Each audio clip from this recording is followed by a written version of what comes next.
Y comenzaron a hablar de los evangélicos y uno de ellos, el profesor, comenzó a hablar mal de los pastores. Los pastores son unos vividores, los pastores. Y él no sabía que yo era el pastor, entonces estábamos ahí. Y al rato me pregunta, bueno, ¿y usted quién es? Como yo no soy del lugar, le digo, yo soy el pastor. Y el hombre se quedó un palmo de nariz. Y comenzamos a manejar. Y yo le dije, profe, ¿usted de verdad cree que yo me vine desde Buenaventura a este rincón, en un pueblo, hermano, recóndito, donde no había sino pobreza? ¿Usted cree que yo me vine desde allá a buscar dinero acá? ¿A quitarle dinero a quién en este lugar? ¿Sabe por qué estamos aquí? Porque hay personas por salvar, porque hay que predicar el evangelio. Nuestra iglesia tiene predicadores donde no llega ni el Estado, hermano. Donde no hay un colegio, hermano. Donde no hay un puesto de salud, hay un predicador de la Iglesia Pentecostal Unida de Colombia predicando este mensaje. Son mentiras del diablo que andamos detrás de los intereses económicos. Yo le decía, profe, usted ha visto los almacenes de cadena. Usted ha visto que ellos nunca levantan un almacén donde en un estrato cero. ¿Sabe por qué? Porque ahí no hay plata. Pero en estrato cero hay Iglesia Pentecostal Unida de Colombia. Marcos capítulo 12. ¿Están allí? Verso 41 al 44 dice: estando Jesús sentado delante de la ofrenda, del arca de la ofrenda, miraba cómo el pueblo echaba dinero en el arca. Muchos ricos echaban mucho. Y vino una viuda pobre y echó 2 blancas, o sea, un cuadrante. Entonces, llamando a sus discípulos, les dijo: de cierto os digo que esta viuda pobre echó más que todos los que han echado en el arca, porque todos han echado de lo que les sobra, pero esta de su pobreza echó todo lo que tenía, todo su sustento. Bueno, hay en economía y entre los que saben algo que ellos le llaman la paradoja del valor, y comparan la diferencia entre el valor del agua y del diamante. Un economista llamado Adam Smith comparaba el valor de uso y el valor de cambio del agua y del diamante, y decía que el agua, teniendo valor de uso muy alto, la capacidad de trabajo para conseguirla es escasa, porque la naturaleza misma nos facilita el bien del agua. Inclusive nos llueve, nos llega agua a la casa si ese fuera el caso. Sin embargo, el valor de uso del diamante es escaso, pero al convertirse en una piedra preciosa puede intercambiarse por una gran cantidad de bienes. Pero mira que en una coyuntura particular en la que tengamos una sequía, de nada sirve tener muchos diamantes. Existen productos de gran valor de uso, pero escaso valor de cambio, como el caso del agua, y por otro lado productos con un valor de cambio muy grande, pero de escaso uso, como el caso de un diamante. El precio, quizás esto que voy a decir aquí lo comentamos en un tema hace algunos días, es mucho más fácil de definir que el valor, pues cuenta con medidas precisas y cuantitativamente apreciables. Uno dice que un producto, un zapato, una prenda de vestir, un vehículo, tiene determinado precio porque el mercado lo establece, porque en el almacén dice que vale tanto. Así se puede definir el precio como la cuantía de dinero que se le asigna a un determinado producto para su venta. Repito, la cuantía está fijada por el mercado, por el empresario o por el gobierno, y representa el desembolso que debe realizarse para obtener dicho producto. En cambio, el valor no es un hecho, no es algo medible, es una estimación del precio probable que se puede pagar por los bienes y servicios en un intercambio, o también es una medida de beneficio según lo que la gente estime. Yo les decía esos días que usted puede tener una prenda en su casa que no es de mucho precio, pero sí de mucho valor, porque no vale más de 15,000, 20,000 pesos, pero para usted vale demasiado, porque es un recuerdo, porque se lo dieron en alguna ocasión o lo compró en una coyuntura en particular. Entonces hay algunas cosas que no se miden tanto por por su precio, sino por su valor. ¿Están aquí mis hermanos? Una cosa puede ser de poco precio, pero de muchísimo valor. Un mínimo detalle. No sé si yo les comentaba ese día que yo tengo la camisa con que me casé hace 30 años. Y seguro que en el mercado la tengo archivada. En el mercado no valdrá ya casi nada, pero para mí tiene mucho valor. ¿Están aquí o no, hermanos? Un mínimo detalle, repito, puede ser de mucho valor, aunque de poco precio. Algo puede ser al contrario de mucho precio, como el regalo de una persona adinerada a alguien que quiere conquistar, y no ser esto de valor para la persona objetiva. Es decir, alguien quiere conquistar, un hombre quiere conquistar a una chica y se faja comprándole un reloj carísimo, costosísimo, pero como ella no está interesada en él, para ella no es de mucho valor. ¿Me están siguiendo, verdad? Bueno, la historia de la viuda, su ofrenda, que es la base, la médula espinal de la enseñanza de esta mañana, tiene más o menos ese enfoque, la diferencia entre el precio y el valor.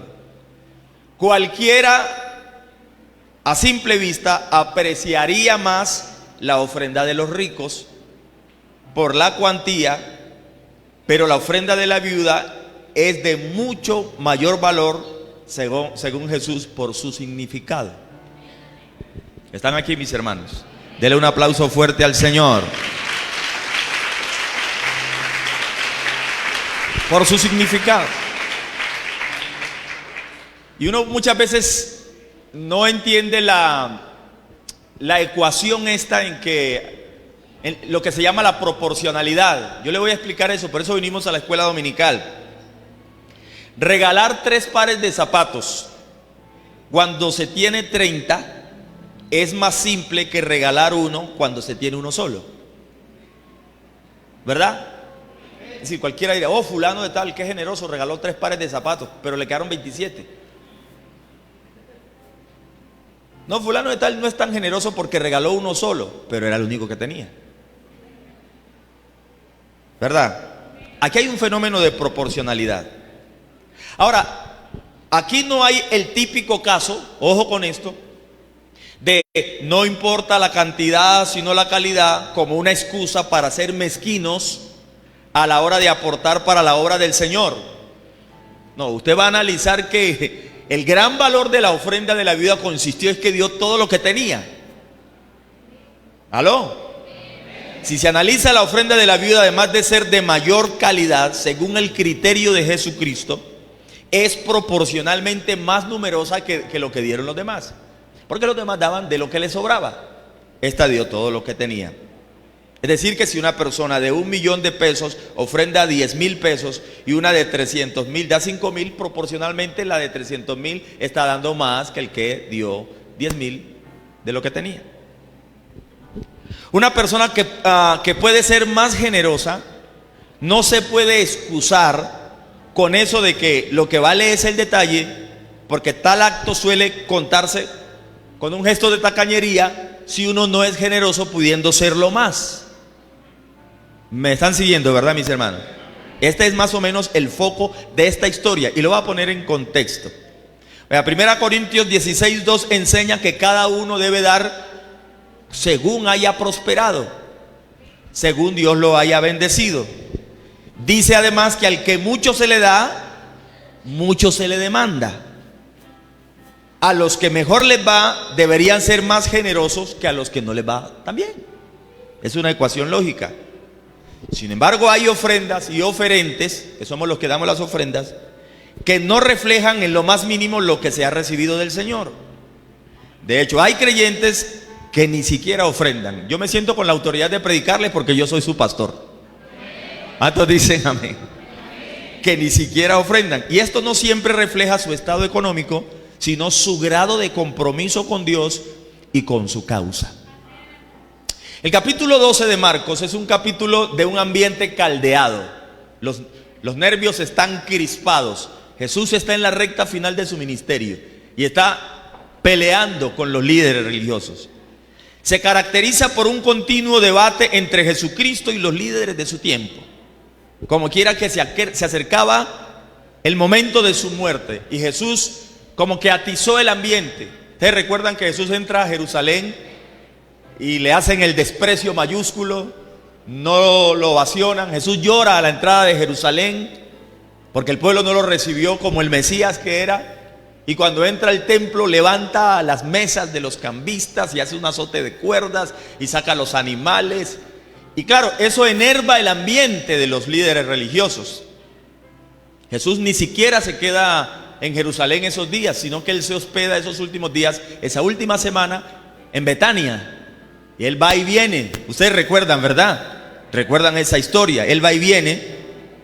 Entonces, esa actitud de Jesús calienta tanto los ánimos que dice el evangelista que los líderes religiosos procuraban prenderle porque entendía que decía contra aquella multitud todas las parábolas. Esas parábolas que Él habló terminando su ministerio, de los enviados del rey, que mataron a los siervos, que mataron al hijo del rey. Todo lo que Jesús decía era echarle sal a la herida. Pero temían a la multitud y se fueron. En los versos 13 al 17, Jesús desbarató el argumento de los fariseos y los herodianos. Recuérdense que ellos llegaron con una moneda, con una cuestión del tributo, diciéndole si era lícito dar tributo al César o no. Algún día vamos a hablar un tema sobre dar al César lo que es del César y a Dios lo que es de Dios. Ellos llegan para tenderle una trampa y Jesús sale airoso con la respuesta que Él le da: dale al César lo que es del César y a Dios lo que es de Dios. Jesús rebatió el escepticismo de los judíos con la teoría esta de la resurrección. Recuerden que hay un grupo de religiosos que no creen en la resurrección y le hablan de la historia de una mujer que se casó con 7 hombres, porque ellos iban muriendo a su turno, 7 hermanos. Se casa con el primero, este se muere, se casa con el segundo porque la ley del levirato obligaba a que la viuda debía casarse con el hermano del difunto, y así los 7 hermanos. Y ellos dicen, bueno, si es que hay resurrección, el día que resucite va a haber un problema tremendo, porque ¿de quién va a ser mujer la señora si fue la esposa de los 7? ¿Han leído esa historia, verdad? Jesús les dice, ustedes se equivocan en cuanto a las escrituras, erráis ignorando las escrituras y el poder de Dios, porque en la resurrección ni se casarán ni se darán en casamiento. ¿Puede decir amén? Así que si hay algún soltero, cásese antes de la resurrección. Jesús calmó la inquietud de un escriba acerca del más grande mandamiento. Todo lo que le estoy diciendo está en el capítulo 12 de Marcos. Jesús cuestionó la versión de los escribas sobre el Mesías y citó al Salmo 110. El ataque más ácido en esta pelea lo leemos en los versículos 38 al 40. Jesús ataca a los líderes religiosos. Es decir, era un toma y dame, era un rifirrafe. Ellos están molestos porque Jesús acaba de tirarles el negocio, de arruinarles lo que hacían. Jesús llega imponiendo su norma y Jesús les dice estas palabras: guardaos de los escribas que gustan de andar con largas ropas y aman las salutaciones en las plazas, las primeras sillas en las sinagogas, en los primeros asientos en las cenas. Ellos devoran las casas de las viudas. No pierda de vista esa palabra porque el tema estaba hablando de la ofrenda de una viuda. Y por pretexto hacen largas oraciones, en esto recibirán mayor condenación.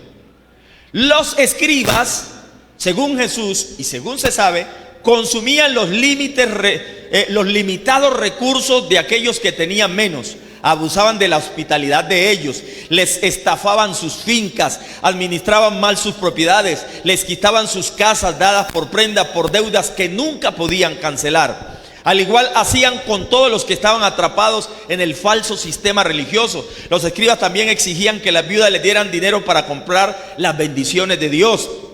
Finalmente, por pretexto, dice Jesús, para guardar las apariencias, hacían largas oraciones públicas con el fin de mostrar su supuesta santidad y supuesta devoción. Esto no le parece muy parecido, y lo voy a decir con todo respeto, con el sistema religioso que la gente paga oraciones para sacar a su difunto de la tumba.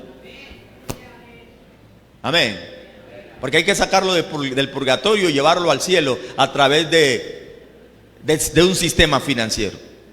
De manera particular, en los versos 41 al 44, Jesús expuso la forma bíblica de dar una ofrenda evaluando las 2 monedas de la viuda. Y esta es la historia. Al final de un largo y agotador día de ministrar, Jesús se sentó delante del arca de la ofrenda. Es razonable inferir, hermano, que después de que Jesús hubo pronunciado su 5.º discurso, es decir, los 7 ayes, en Mateo capítulo 23, hay de los escribas y fariseos hipócritas que atan cargas pesadas y difíciles de llevar y las ponen sobre los hombros de los hombres, pero ellos no quieren moverlas ni con un dedo. Es decir, Jesús, después de decir todo eso, se sienta para tomar un descanso y lo hace frente del lugar donde la gente trae la ofrenda. Amén.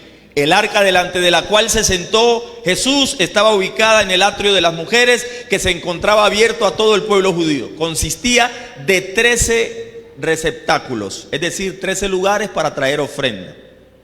Eran en forma de trompeta, dentro de los cuales la gente depositaba sus ofrendas. Lo primero que Jesús observó es que los ricos echaban mucho dinero, mucho. Por supuesto, esto era razonable y Jesús no lo criticó, no le pareció mal. Sin embargo, eso no despertó su admiración, como más tarde sí lo hizo la ofrenda de una viuda pobre. La razón estaba, como Jesús explicó, en que las ofrendas de los ricos no representaban ningún sacrificio para ellos, sino que daban de lo que les sobraba. ¿Me están escuchando, verdad? Yo estaba visitando a Pedro Torres y me llamó la atención que él decía: vamos a dar la ofrenda a todos aquí y vamos a dar hasta que nos duela.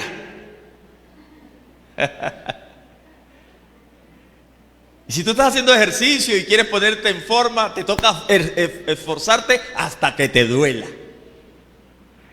Y el rey David dice: yo no voy a dar a Dios sacrificio que no me cueste. ¿Aló? ¿Cuántos dicen amén? Porque Jesús dice: perfecto, está bien esa cantidad, pero ya cubrieron todo, ya no tienen, ya les sobró. Pero le llama la atención una viuda que se acerca, amén, y él toma como referencia eso. El pasaje anterior, Jesús acababa de denunciar a los escribas porque devoraban las casas de las viudas y por pretexto hacían largas oraciones. Mientras estaba sentado allí el Señor observando, en contraste con la avaricia de los escribas, entra esta señora. Echó 2 blancas, 2 monedas, que serían el equivalente a la fracción más pequeña de cualquier moneda de la actualidad. Su valor como tal era insignificante, el valor monetario.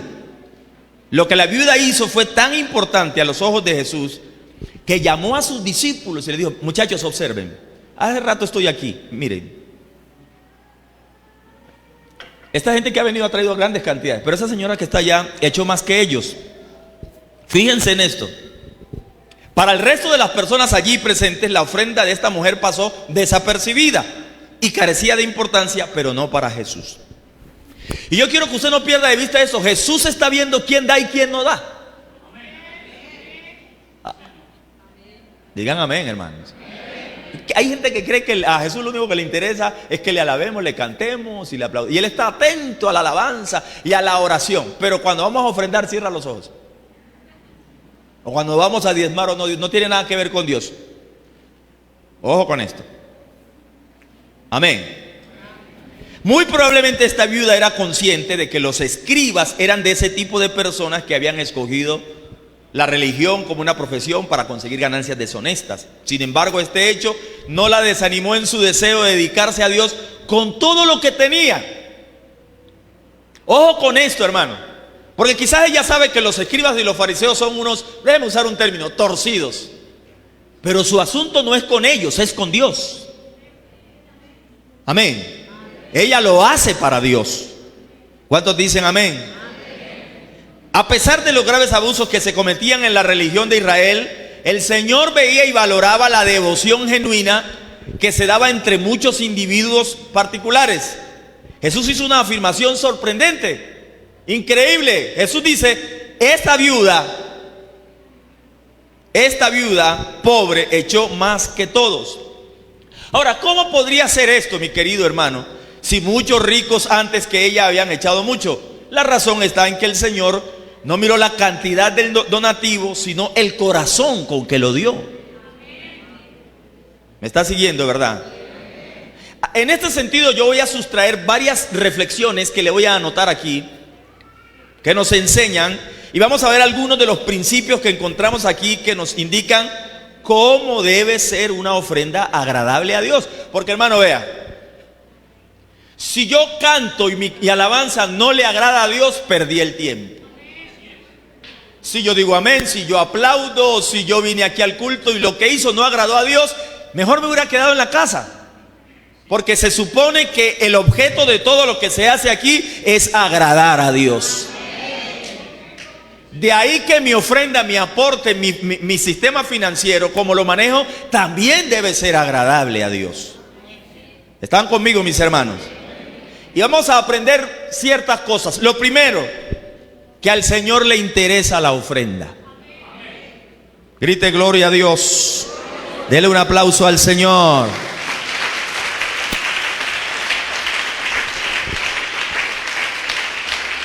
Vuelvo a lo que le dije anteriormente. John, discutieron toda la mañana y Jesús, para descansar, se sienta donde echan las ofrendas. El sistema de ofrendas de la antigüedad fue diseñado por Dios y siempre ha sido supervisado por Él. Siempre. Dios fue que le dijo a Moisés: dígale al pueblo que traigan ofrenda y dígale que traigan pelo de animales para la carpa, traigan oro, traigan plata, traigan. Fue Dios el que lo hizo. Y Dios fue el que supervisó que se llevara a cabo eso.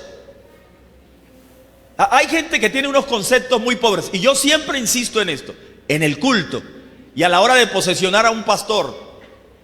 Yo lo he dicho en muchas reuniones, cuando tengo que posesionar a un pastor, le digo a la congregación: vea, que el inconverso piense mal del pastor o del sistema financiero de la iglesia es entendible, porque ellos no tienen el grado de revelación que usted tiene. Amén. Que ellos digan que la plata aquí se hace. A mí me dijo un señor en mi cara, viajando desde la costa, veníamos en una lancha, y me dice: vea, en esa iglesia de ustedes el pastor manda a recoger la ofrenda, y cuando ya terminan de recoger la ofrenda le dice: hermano, cierren los ojos que el Señor viene por la ofrenda. Y los incautos, hermanos, todos cierran los ojos. El pastor agarra la ofrenda y se la mete a los bolsillos y dice: abran los ojos que el Señor ya se llevó la ofrenda. Como hacen los argentinos. Dios mío, ¿a quién le cabe en la cabeza una torpeza de esas proporciones? Si el pastor tiene la intención de robarse la ofrenda, pues más tarde, cuando ya todo el mundo se haya ido, si ese fuera el caso. ¿Y quién va a ser tan incauto para, por mera curiosidad, no abrir los ojos para ver a Dios recogiendo la ofrenda? ¿O no? Claro, si a mí me dicen eso, cierren los ojos que Dios viene a recoger la ofrenda, yo entre los abro para ver a Dios. Y me lo dice a mí, que en mi iglesia lo hace. Hermano, iba a pensar que hay gente que cree cosas de esa naturaleza. Entonces, hermano, que allá afuera los inconversos digan lo que digan, pues es que ellos dicen eso y más. No entienden usted por qué ora. Ellos critican la Biblia, para ellos fue escrita por hombres. No entienden nada. Y usted le va a creer la doctrina a los inconversos cuando tienen la verdad bíblica. Y le estoy hablando de algo que dijo nada menos y nada más que el Señor Jesucristo. El aplauso es para Él, déselo más fuerte.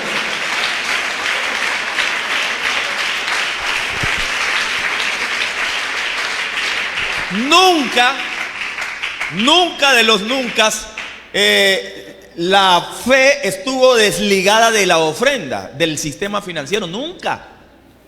Es que cuando salieron de Israel, construyeron el tabernáculo con aportes del pueblo y el templo, y todo se construyó así. Es más, la Biblia dice que había viudas que le aportaban, y mujeres adineradas y personas adineradas que le aportaban al Señor. Amén. Entonces, lo primero es que a Dios sí le interesa la ofrenda, porque Él fue que la estableció. si no tuviéramos que construir templos, o mejor, si los templos se construyeran cerrando los ojos y Señor, que aparezca un templo. Bueno, pues no pedimos ofrenda. Señor, el servicio de energía, cerramos los ojos cuando ya está pago, ya lo pagó el Señor. Bueno, no. El sistema de ofrendas de la antigüedad fue diseñado por Dios y Dios lo supervisa. Lea usted Malaquías y verá la discusión tan acalorada que tenía Dios con el pueblo por las ofrendas y los diezmos. Ustedes son unos irresponsables. No, Señor, nosotros somos responsables. Ustedes no traen sino la peor ofrenda. No, nosotros, mira, léalo cuando estén en casa.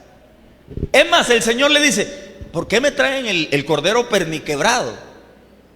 ¿Verdad, mi hermano Gerardo? Ustedes van al aprisco y dicen: vamos a llevarle a Dios una ofrenda. Y todos los corderitos están boniticos, pero ahí hay uno perniquebrado, choneto, flaco, famélico. Llevémoselo a Dios. Y Dios dice: llévaselo al príncipe, al rey, a ver si te lo recibe. Como el cuento aquel del religioso o el católico, o en católico lo digo con todo respeto, que está buscando qué cazar en el campo y no consigue nada hasta que se arrodilla y dice: Virgen Santísima, si me aparecen 2 venados, uno para ti y otro para mí. Perfecto, a par de minutos aparecen 2 venados y dice: aquí está la respuesta de la Virgen. Y le apunta a uno y ¡pam!, lo mata. Y el otro se echa a perder y dice: vea cómo corre el venado de la Virgen.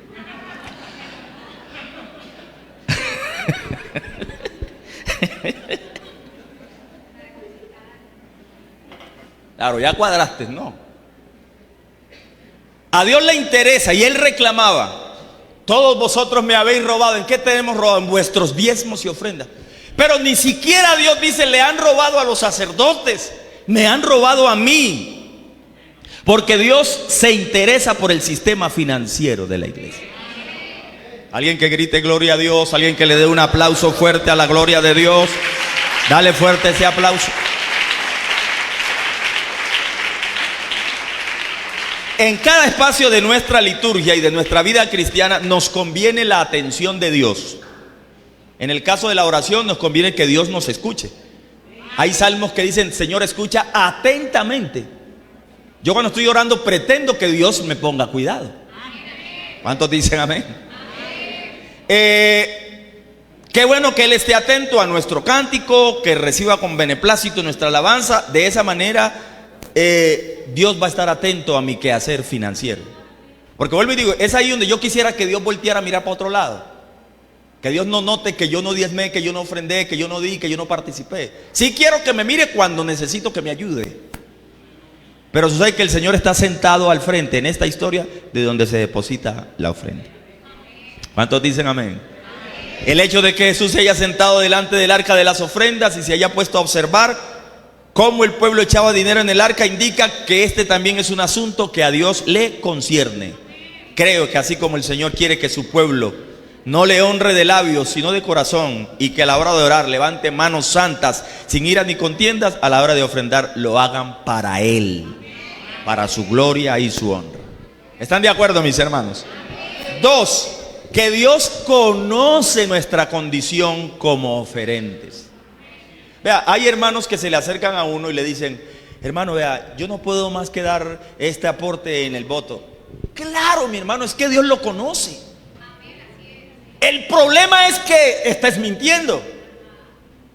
Yo recuerdo que había un hermano que siempre, él me hacía, es decir, nos ayudaba mucho en el campo cuando estábamos en la costa pacífica, y él religiosamente daba una moneda de 100 en la ofrenda, hace muchos años, sagradamente. Yo suponía que él no tenía más para dar. Un día cualquiera lo puse a hacer un trabajo en la casa, le pagué, no sé, 20,000, 30,000 pesos. Pastor, aquí está mi ofrenda. Los mismos 100 pesos de siempre. Amén. ¿Vinieron a oír la palabra de Dios o no? Dios conoce cuál es nuestra condición. Entonces, llamando a sus discípulos, les dijo: de cierto digo que esta viuda pobre echó más que todos los demás que han echado en el arca, porque todos han echado de lo que les sobra, pero esta de su pobreza echó todo lo que tenía. Ahora, si no se tratara de Jesús, hermano, yo me preguntaría: ¿y cómo sabe Jesús? que esta señora es viuda, que es todo lo que tiene, que es todo su sustento, que estos señores son ricos y que están echando lo que les sobra. Repito, si no se tratara de él, diría, ¿y él averiguó? No, pero se trata del Señor que nos conoce. Ahí tenemos una bendición y un serio problema a la vez. ¿Cuántos dicen amén? Yo conozco tus obras. Así empezaban las cartas en Apocalipsis. Vea, hermano, le voy a decir una cosa. Nosotros cometemos serios errores porque a veces subestimamos a Dios. Nosotros somos impresionables. Saúl era más alto que todos, de hombros hacia arriba. Es decir, de ahí para arriba no había nadie como él. Y Samuel se acostumbró a los reyes de ese perfil. Por eso cuando Dios le dice, ve y búscale reemplazo, entra Eliab con un glamour, hermanos, con un estilo, y dice, no, este hombre tiene porte de rey. Uf. Samuel, el gran Samuel, Samuel el profeta, Samuel el que Dios llamó desde niño. Samuel se equivoca y agarra la redoma y Dios le dice, no te equivoques, Samuel. No mires a su parecer ni su hermosura, porque yo lo desecho. Porque hay un problema entre ustedes y yo, dice el Señor. Porque el hombre mira lo que está delante de sus ojos, pero Jehová mira el corazón. ¿Alguien quiere aplaudir y glorificar el nombre del Señor? Dele ese aplauso fuerte a la gloria de Dios. Vea, cuando usted alabe, asegúrese de hacerlo de corazón. Cuando aplauda, asegúrese de hacerlo de corazón. Cuando honre, igual cuando pasa a cantar un himno, voy a cantar un himno para la gloria y honra del Señor, que sea para la honra y la gloria del Señor.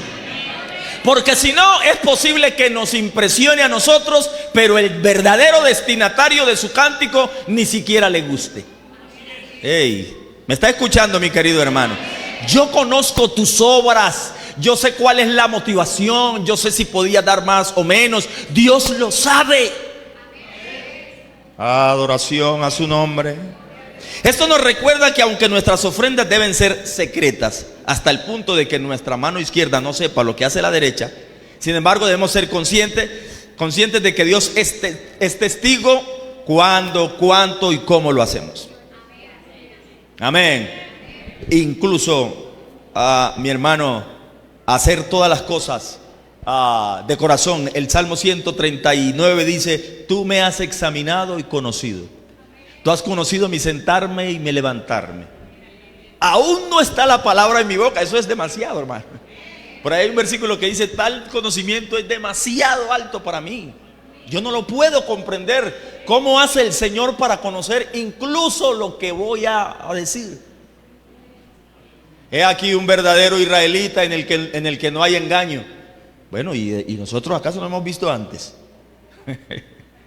Cuando estabas debajo de la higuera, yo no sé a qué kilómetros estaba la higuera. Allí te vi, ahí te conozco desde allí. ¿Por qué caviláis entre nuestros corazones? No lo dicen, pero lo estoy escuchando. Están diciendo que estoy blasfemando porque estoy diciéndole a este hombre que sus pecados le son perdonados. Nadie ha dicho nada. No, sí lo han dicho en su corazón. Dios nos escruta, hermanos. Dios nos examina. Amén. Dios conoce nuestro sentarnos, nuestro levantarnos. Antes de salir, antes de ir, antes de venir, hay un Dios que está al tanto de lo que hacemos. Por eso, repito, cada cosa que hagamos debe estar permeada de corazón, de pasión, de entrega, de autenticidad, para que sea agradable al Dios que todo lo conoce. ¿Quieres aplaudirlo? Apláudelo. Y llegaron esa mañana Ananías y Zafira.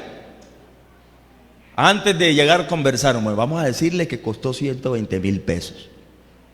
Lo volteamos en tanto, pero vamos. Y van y dicen eso. Y está el apóstol, movido por el Espíritu Santo, Pedro, diciendo, ¿y de verdad ustedes vendieron en eso la propiedad? Sí, Dios lo sabe, Dios es testigo, sí. Hombre, si dijeran la verdad, pues Dios no se va a molestar. Pueden decir 120, pero necesitamos Pero ¿por qué quieren engañar al Espíritu Santo? Y la decisión fue muy radical. A mí me pareció que, cayó pulverizado. Y la señora tuvo la otra oportunidad. Si ella llega y dice, no fue así, se salva. Porque se pusieron de acuerdo para mentir ante aquel que es imposible engañar. No os engañéis, Dios no puede ser burlado. Amén. No, el ser humano no puede. Y no solamente lo estoy diciendo por la ofrenda, lo estoy diciendo porque nadie puede esconderse de Dios. Nadie puede escapar de la intención que Dios tiene, del propósito que Dios tiene. Amén, de lo que Dios quiere hacer. Él es el soberano Señor del universo. Él es quien escruta, nos examina, nos ausculta, hermano. Ha habido personas que han ido al médico y les han hecho exámenes exhaustivos y no les consiguen nada. No sabemos qué tiene. Y Dios sí sabe dónde está el problema, porque Dios va mucho más adentro. ¿Cuántos dicen amén? Entonces, lo primero, al Señor le interesa la ofrenda. Por eso está viendo la ofrenda de la viuda. Segundo, que Dios sabe que lo que está dando es lo que puede dar. Amén. Él sabe que es una viuda y Él sabe que está dando todo su sustento. Repito, no hay que averiguar porque Dios lo sabe todo. Tercero, que no hay creyente tan pobre que no pueda dar una ofrenda. ¿Cuántos dicen amén? Esta es una viuda.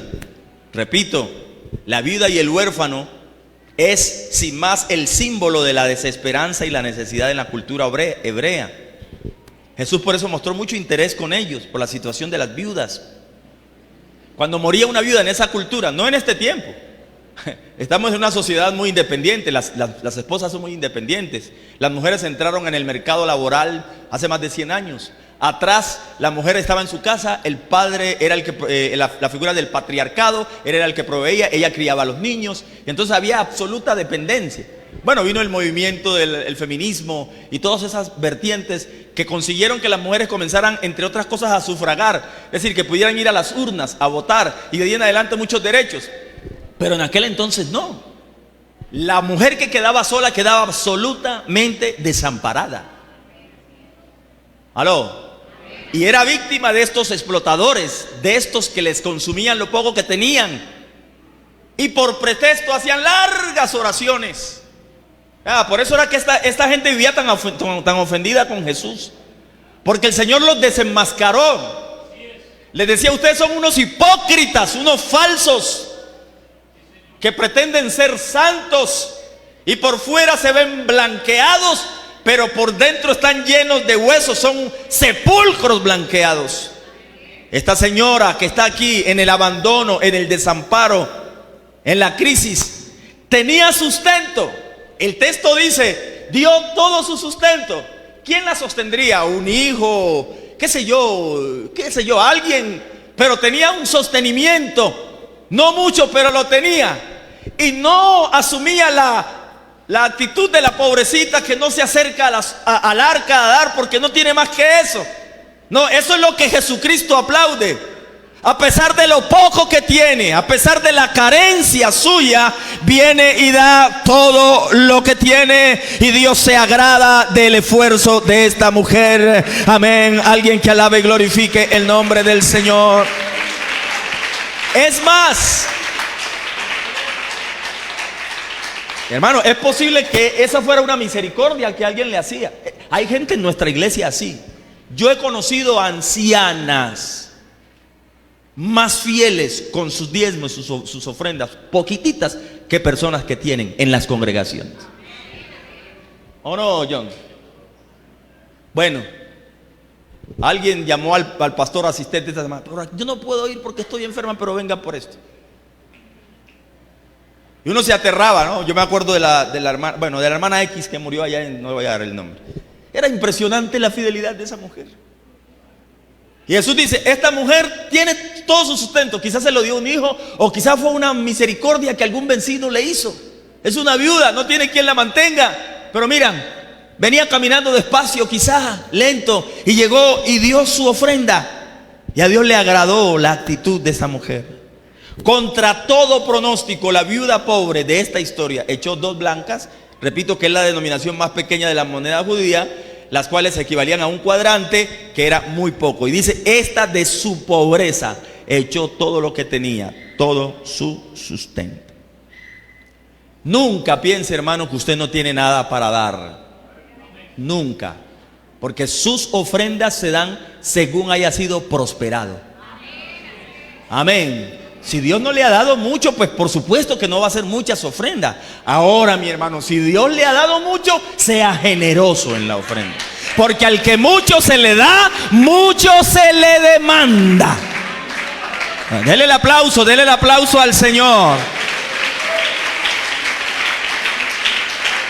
Alabanzas al nombre del Señor. Alabanzas al nombre del Señor. Ahora, no es que la Biblia diga que tú tienes que dar todo lo que tienes. Es que eso no es cierto. Vuelvo al cuento de los de la calle. Es que allá en la iglesia les quitan todo. Aquí no se le quita nada a nadie. Acá predicamos la palabra de hecho, nosotros los pentecostales no somos ni muy proclives a tocar temas de prosperidad y qué sé yo. Porque asumimos que la iglesia debe saber que dependemos de la gracia y de la bondad del Señor. Grite gloria a Dios, grite gloria a Dios. Y nunca Dios ha dicho que tú te quedes en la ruina No, de hecho el sistema financiero de Dios es el más justo. Porque Él nos pide el diezmo, la 10ª parte de lo nuestro y nuestro excedente es para nuestro sostenimiento. Eso lo dice la palabra del Señor. Y no pierda de vista una cosa, nadie, ojo hermano, nadie, ni usted que está sentado aquí, ni el más grande multimillonario que hay en la historia, le regala nada a Dios. Todo es de Dios. Todo es de Dios. Dios, si quiere, paraliza el universo. Dios es capaz de parar un ingenio, hermano. 3 meses de sequía o un invierno intenso. La pandemia desnudó las debilidades de los seres humanos. Gente multimillonaria muriéndose por falta de algo que es gratis, el oxígeno.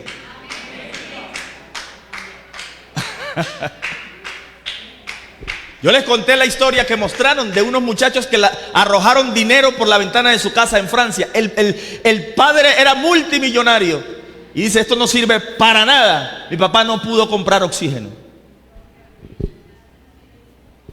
Todo es de Dios. Nadie podrá, por más que se afane, añadirle a su estatura un codo. Dios puede llevar a la ruina a un multimillonario en una fracción de segundos. Dios puede bendecir de un momento a otro a una persona muy pobre. Nadie que dé una ofrenda, un diezmo, le está dando algo a Dios. De lo recibido de tu mano. De lo recibido de tu mano. De lo recibido de tu mano. Apláudalo con toda libertad.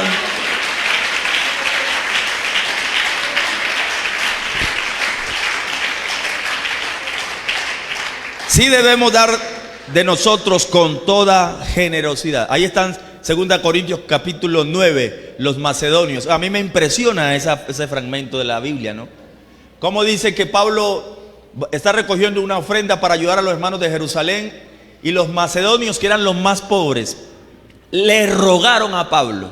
Es decir, que si yo dijera aquí, hermanos, vamos a hacer un proyecto aquí en la iglesia, pero hermano, usted que no tiene sino un salario mínimo, no se preocupe, estoy hablando con los que tienen de 2 salarios para arriba, y usted va a decir, gloria a Dios, me libré de esa. O yo podía ser el que lo diga. Pues ¿cómo le parece que los macedonios dijeron, no nos dejen por fuera, vamos a esforzarnos y cualquier cosita hacemos? Pero, y dice Pablo, yo me aterré de la gentileza de esa gente, de la deferencia. Con toda su pobreza nos rogaron.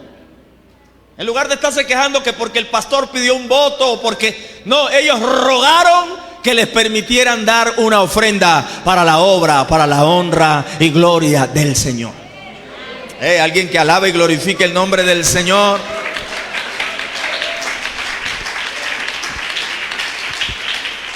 ¿Qué más encuentro yo en la ofrenda de la viuda? Que pone en evidencia su corazón y no su situación. Oiga lo que le voy a decir. El que es fiel en lo muy poco, también es fiel en lo más o en lo mucho. Dice Lucas 16:10. Yo llego a la conclusión obligada que si la viuda tuviese más plata, más habría dado. ¿Sí o no? Porque si fue así de fiel, con tan poquito, con tanta carencia, con el hecho que fue la platica que le giró el hijo, qué sé yo, alguien le ayudó, lo hizo. Cuando el corazón ha sido entregado, hermano, al Señor, ya no es necesario apremiar a los creyentes mediante relatos conmovedores. Vea, sinceramente, hermano, nos toca en los eventos y aquí en la iglesia promover las ofrendas. Pero qué más promoción que el hecho de que estés respirando, hermano. Qué más promoción que tengas empleo, que tienes la esposa, que tienes los hijos. Hombre, si esos no son motivos para ser generosos, que nosotros tengamos que hacer trapisongas y peripecias, invitar al hermano más cómico para que promueva la ofrenda para poder conseguir, cuando tenemos motivos de sobra para ser generosos ante la bondad y la misericordia incuantificable del Señor. El rey David, cuando estaba construyendo el templo, reunió todo lo que había reunido, que dijo esa frase: porque todo es tuyo y de lo recibido de tu mano te damos. El rey David lo hacía con pura gratitud. Es que David se acordaba, hermano mío, que él era un anónimo, era el menor de la familia, hermano, y los privilegios los tenía el mayor. Por eso cuando entró Eliab, que era el primero, Samuel creyó que él era el objeto de la bendición, lo iba a ungir. David no lo invitaron a la fiesta. Aleluya. Pasaron los 7 hermanos y Dios no le decía nada a Samuel. Entonces dice Samuel: ¿y estos son todos tus hijos? Ay, ¿verdad? Muchachos, se olvidó David. Aleluya. Falta David, por allá estaba con las ovejas lejos. David. Porque dice el profeta: no nos vamos a sentar a la mesa hasta que él llegue. Aleluya. Ay, hermanos, si nosotros entendiéramos la dimensión, ¿sabe cuánta gente se ha perdido y usted está salvo ahora, hermano? ¿Cuántas personas que estudiaron contigo ya pasaron a la eternidad sin Cristo y que trabajaron contigo y tú estás acá? Y cuando David entra: levántate, dice el Señor al profeta, levántate y úngelo, porque este es. Ese muchacho, después de que Dios le dio la unción y después de que Dios le dio la victoria contra Goliat y Dios lo guardó, David no sabía qué hacía para devolverle a Dios de lo recibido de su mano. Guardó una cantidad enorme de cosas para rendirle pleitesía a aquel, porque él sabía que Dios lo sacó de detrás del redil de las ovejas.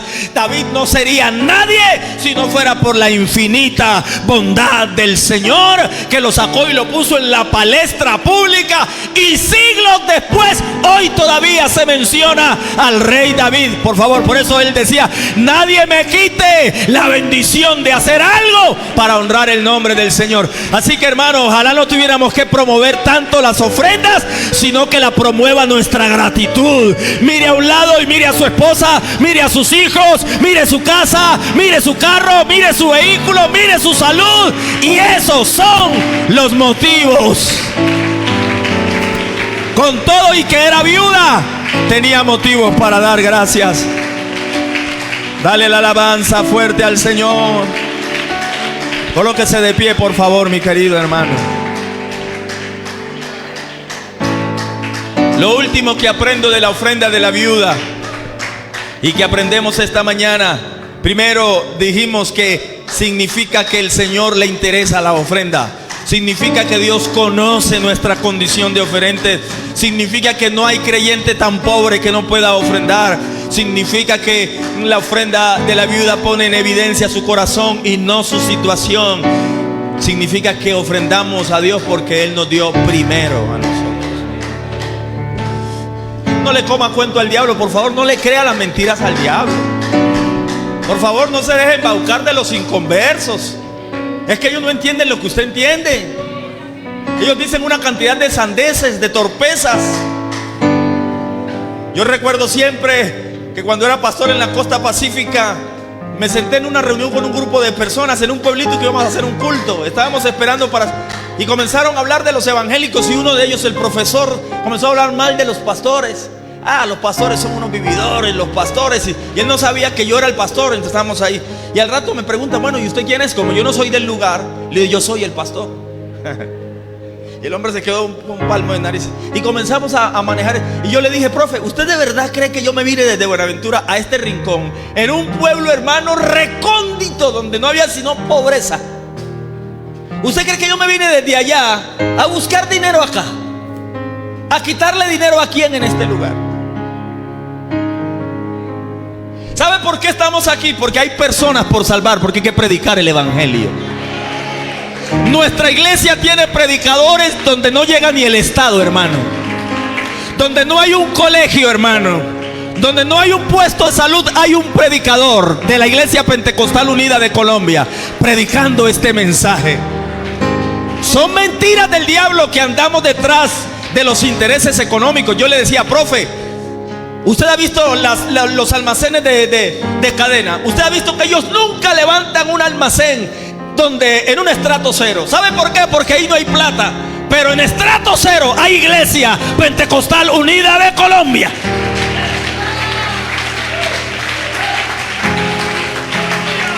Lo que se da aquí es para construir templos, para que se salve la gente.